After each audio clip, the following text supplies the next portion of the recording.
1921 में लेनिन ने रशिया में एक लेबोरेटरी बनाई थी जिसका नाम था पॉइजनिंग लेबोरेटरी।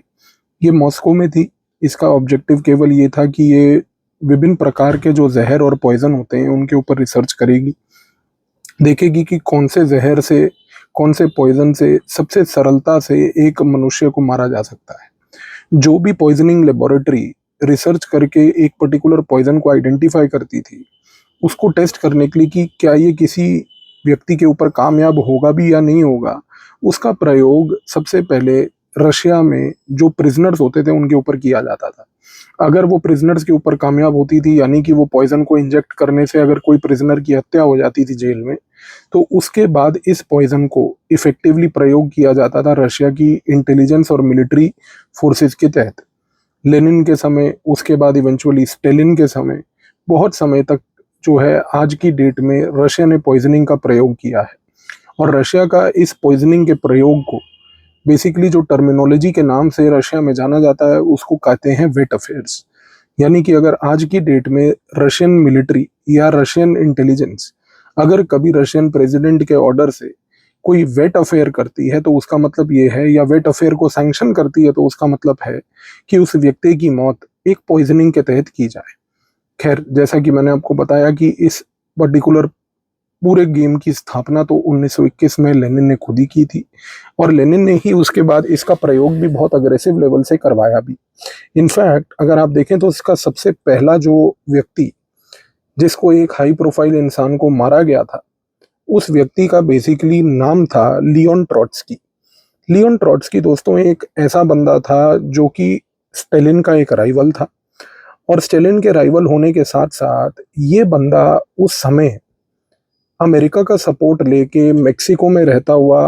और यूरोप में घूमता हुआ, यूरोप के दूसरे देशों से सहायता लेता हुआ इस ऑब्जेक्टिव पे चल रहा था कि किसी तरीके से रशिया में से स्टेलिन को हटाया जाए।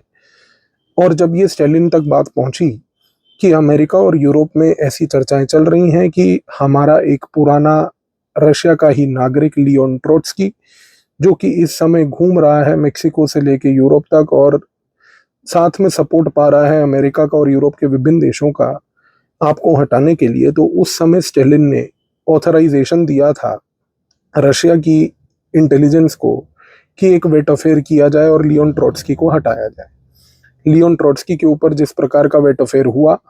उसको करने के लिए रिस्पॉन्सिबिलिटी दी गई थी रशिया के एक ऑपरेटिव जिसका नाम था पेविल सुदप्तलोव। इसको रिस्पॉन्सिबिलिटी दी गई थी और इस बंदे को इवेंचुअली एक वेट अफेयर के तहत उस समय पोलोनियम इंजेक्ट करके मार दिया गया था। इसके बाद जो रशिया की इंटेलिजेंस एजेंसी केजीबी थी, शीत युद्ध यानी कि कोल्ड वॉर के दौरान उसने बल्गेरियन इंटेलिजेंस को सपोर्ट किया अपना एक प्लॉजिबल डिनाइबिलिटी बनाते हुए, और बल्गेरियन इंटेलिजेंस को सपोर्ट दे के उन्होंने ये बोला कि जो पोप जॉन पॉल टू थे, जो 1981 में उस समय रोम में एक गाड़ी में घूम रहे थे, उस समय केजीबी ने बल्गेरियन इंटेलिजेंस को ये बात बोली कि आप पोप जॉन पॉल टू के ऊपर एक वेट अफेयर कीजिए।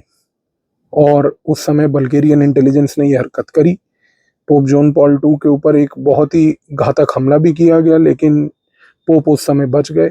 और जब इन्वेस्टिगेशंस हुई जिसमें कि सीआईए भी इन्वॉल्व थी, तो सबसे पहले बल्गेरियन इंटेलिजेंस के ऊपर आंच आई, और बल्गेरियन इंटेलिजेंस से यह आंच इवेंचुअली बढ़कर पहुंची तो इवेंचुअली केजीबी के डोर स्टेप्स तक आई। बट ये मैटर को फिर इवेंचुअली रिजॉल्व कर दिया गया क्योंकि प्लॉजिबल डिनाइबिलिटी ऑपरेशन था, बहुत सारे कॉम्प्लेक्स लेयर्स इन्वॉल्व थे, तो कोई एक्यूजेशन प्रूव हो नहीं पाया। लेकिन अगर हम ध्यान से ऑब्जर्व करें